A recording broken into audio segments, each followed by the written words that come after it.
안녕하세요. 어제 의약품 안전나라에서 치료 목적 사용 승인 현황에 리보세라닙이 등장한 것을 영상으로 알려드렸는데요. 대상 질환명은 위로 되어 있습니다. 그리고 서울 아산병원에서 했는데요. 관련해서 좀 더 자세한 기사가 나왔습니다. 그래서 치료 목적 임상시험 승인으로 나왔고요. 여기 내려가 보면은 신청한 교수님의 이름이 나왔습니다. 서울 아산병원 요기학과 강윤구 교수님이 이제 소감을 밝혔는데요. 기존에 진행하던 임상시험 대상 환자를 위해서 신청했고요. 그리고 이게 임상시험이 승인돼서 다행이다라고 말을 했습니다. 이 서울 아산병원의 강윤규 교수랑 HLB의 리보세라닙이랑 인연은 꽤 이제 긴 편인데요.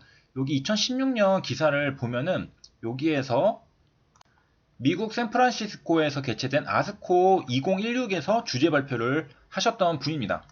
이 주제 발표 내용을 간단하게 보면은 굉장히 긍정적이라는 걸 알 수 있는데, 요거 치료에 있어서 아파티닙은 이미 중국에서 검증된 약으로 현재 개발된 이거 치료제 중 가장 유력한 이거 중 하나라고 합니다. 그래서 보다 적극적으로 임상에 나서야 할 것이라고 강조를 했다고 합니다. 그래서 이제 광윤규 교수님은 굉장히 리보세라닙 예찬론자라고 볼 수가 있겠습니다. 그리고 이제 아산병원은 임상이랑 굉장히 또 인연이 있는데, 여기에서 이거에 대해서 리보세라닙이 글로벌 임상, 미국이랑 한국에서 진행 중인데요. 미국은 첫 환자 이제 3월에, 이거 2020년 3월입니다.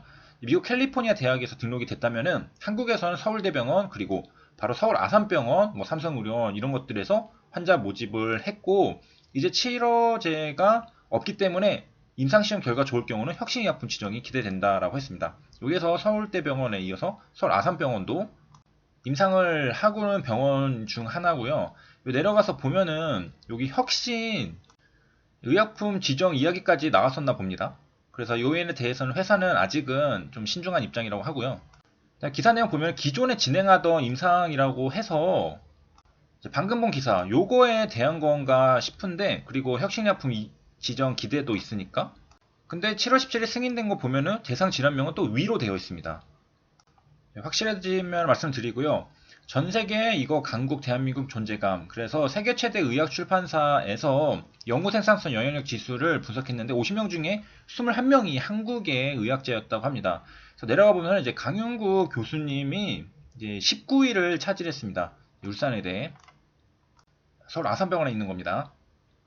그래서 이제 상당히 권위가 있는 세계 이제 뭐 순위권이라고 할 수 있겠죠. 들어가신 분이 신청을 했다라는 것이고요. 그만큼 잘 아는 분이 또 신청했다.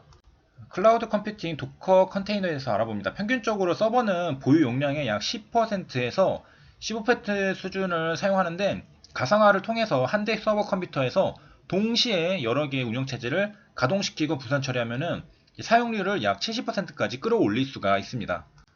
그래서 이제 놀고 있던 다른 서버에 남아도는 자원들을 끌어다가 쓰는 효과를 가지고, 그 다음에 서비스 요청이 몰렸던 데는 조금 부담이 해소가 되겠죠. 그래서 이제 클라우드 컴퓨팅은 가상화를 통해서 이전에 이제 연결되어 있던 하드웨어들을 물리적으로 떨어 있지만은 통합돼서 계산, 뭐 저장, 처리를 가능하게 만드는 환경입니다. 그래서 이제 최근에는 이제 서버의 성능들이 좋아지고 있는데, 이게 하나의 서버에서 한 개의 어플리케이션이 동작하는 상황이 늘어나기 시작했습니다. 이거는 뭔가 비효율적이죠. 그래서 하드웨어 성능이 증가한 것만큼 좀 잘 사용할 수 없을까? 그러니까 서버 한 개에서 하나의 어플리케이션만 구동하는 게 아니라 여러 가지 어플리케이션을 한 번에 돌려버리면은 더 효율적이잖아요. 자, 이 문제를 해결하는 게 가상화입니다. 가상화는 이제 종류가 여러 개 있는데, 서버 가상화, 데스크톱 가상화, 어플리케이션 가상화가 있습니다. 서버 가상화가 먼저 나오는데, 앞서서 본 것처럼 서버 효율성을 올리기 위해서 등장을 했고요. 여기서 등장하는 게 하이퍼바이저, 그리고 가상머신, 버추얼 머신, VM으로 만들어집니다. 그리고 이제 컨테이너라는 게 있는데, 물체를 격리하는 공간이죠.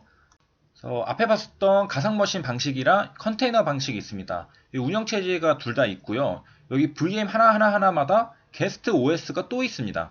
그런데 이제 컨테이너에서는 운영체가 이거 하나밖에 없죠. 그래서 이 부분에서 오버헤드가 발생. 그래서 이제 리눅스 컨테이너는 OS 레벨의 가상화 기법으로 컨테이너 개념 시초고요. 여기에서 좀 더 쉽게 만들려고 해서 나온 게 이제 도커 컨테이너가 나오게 됩니다. 리눅스에는 이제 커널 기능들이 있었는데, 네임스페이스, 그리고 구글의 C 그룹, 컨트롤 그룹 이런 것들을 결합해서 나온 게 리눅스 컨테이너입니다. 그래서 이것들은 이제 호스트에서 실행되는 프로세스들 사이에 벽을 만드는 기능을 하게 되는 거고요. 이제 VM 같은 경우에는 게스트 OS가 포함되기 때문에 이제 보통 수 기가바이트를 넘습니다. 무겁죠.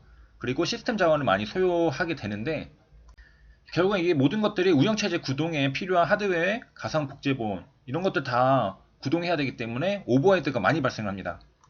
반면에 이제 컨테이너 같은 경우에는 그냥 운영체제 위에 하나 어플리케이션 동작하는 것과 동일한 수준의 컴퓨팅 자원을 필요하니까 엄청 가볍죠. 그리고 성능 부하가 훨씬 적게 됩니다.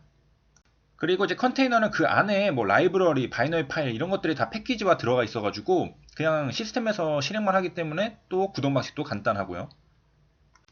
이제 실제로 구글의 뭐 지메일, 유튜브, 뭐 구글 검색 등은 구글 모든 제품들이 컨테이너에서 실행이 됩니다. 실제로 이제 매주 수십억 개의 넘는 컨테이너를 생성하고요. 그리고 초창기에 구글이 리눅스 커널에 컨트롤 그룹 기능을 제공했었죠. 네임스페이스 같은 경우에는 IBM 거였고요. 그래서 이제는 컨테이너 기반으로 어플리케이션을 쉽게 지속적으로 배포할 수 있게 된 시대가 되었습니다. 그리고 이제 가상머신, VM과 차이는 가상머신 하드웨어 스택을 가상화하는 반면에 컨테이너는 운영체제 수준에서 가상화를 실시를 합니다. 그렇기 때문에 OS 커널을 공유를 하게 되고요. 시작도 빠르고 OS 전체 부팅보다 메모리도 훨씬 적게 차지하고. 그럼 다시 들어와서 이건 IBM 디벨로퍼 홈페이지 들어와 있는데 컨테이너라는 것은 어플리케이션과 어플리케이션을 구동하는 환경을 격리한 공간을 뜻한다. 그래서 뭐 어떤 물체를 격리하는 공간이 컨테이너잖아요. 여기 벌추얼 머신 같은 경우에는 여기 밑에 하이퍼바이저를 사용을 하죠. 하지만 컨테이너 같은 경우에는 하이퍼바이저를 사용하지 않게 됩니다. 컨테이너는 가상화 기술이고 시스템 가상화하는 게 아니라 어플리케이션을 구동할 수 있는 환경을 가상화하는 기술이고 그리고 이제 애플리케이션을 개발하는 개발자 입장에서는 이제 환경이 바뀔 때마다 오류들을 만나게 되는데 네트워크 기술이랑 보안 정책, 뭐 스토리지 이런 것들이 다 환경마다 다르기 때문인데 그러면 소프트웨어를 한 컴퓨팅 환경에서 다른 컴퓨팅 환경으로 이동할 때 좀 안정적으로 실행할 수 있는 방법이 없을까? 컨테이너입니다. 왜냐하면은 컨테이너에는 패키지로 요런 라이브러리, 바이너리, 구성 파일 등이 한 번에 묶여가지고 배포가 되기 때문에 그냥 환경이 바뀌어도 실행에 필요한 파일들이 함께 따라다니기 때문에 이런 오류가 최소화되는 겁니다. 컨테이너는 하드웨어 레벨 가상화랑은 다른 거고요. 이거는 이제 서버에 하이퍼바이저를 설치하고 운영체제, 어플리케이션 이렇게 패키징된 가상머신이랑은 다른 거예요. 컨테이너에는 운영체제가 포함되어 있지 않습니다. 여기 게스트 OS 이게 컨테이너는 없어요. 훨씬 가벼워 보이죠? 그래서 실행할 수 있는 게 서버 한 대당 실행할 수 있는 개수가 VM보다 최대 10배 이상 많다고 하고요. 그 다음에 운영체제 부팅이 필요 없죠. 그렇기 때문에 몇 초 만에 서비스를 시작할 수 있습니다. 그래서 이제 컨테이너는 VM보다 더 많은 컨테이너 애플리케이션을 보유할 수가 있죠. 그래서 더욱 비용 효율적이고 뭔가를 더 많이 돌릴 수 있다는 뜻이죠. 그래서 이제 현재는 도커 컨테이너가 대세인데 이게 처음부터 나온 건 아니고 앞에서 봤듯이 컨트롤 그룹, 네임스페이스 이런 것들을 활용해서 리눅스 컨테이너가 나왔고 그거를 또 더 좀 편하게 쓸 수 있게 도커 컨테이너가 나왔습니다.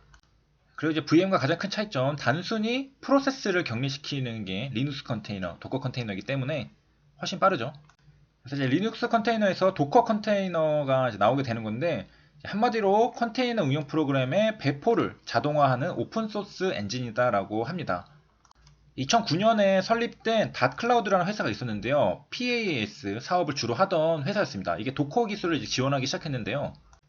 요 이제 파스 서비스를 하는 과정에서 적극적으로 리눅스 컨테이너 기술을 활용하다가 이제 아예 도커라는 이름으로 2013년에 오픈소스 프로젝트로 띄웠습니다.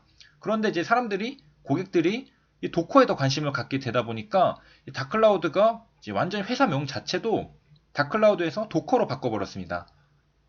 그리고 닷클라우드는 그냥 독일 업체 팔아버리고 도커에 이제 집중을 해서 여기 고래.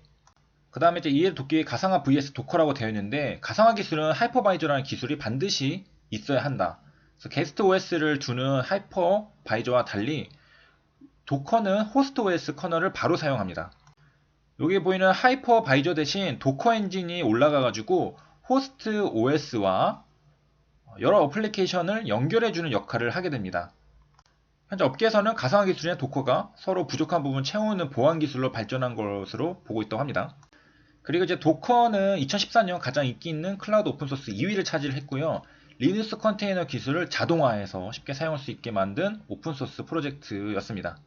그래서 정리를 하면은 최근 이제 서버 가상화 기술의 두 축은 하이퍼바이저, VM이죠. 그리고 컨테이너 기반의 가상화 이렇게 두 가지가 있습니다. 여기까지 시청해주셔서 감사합니다.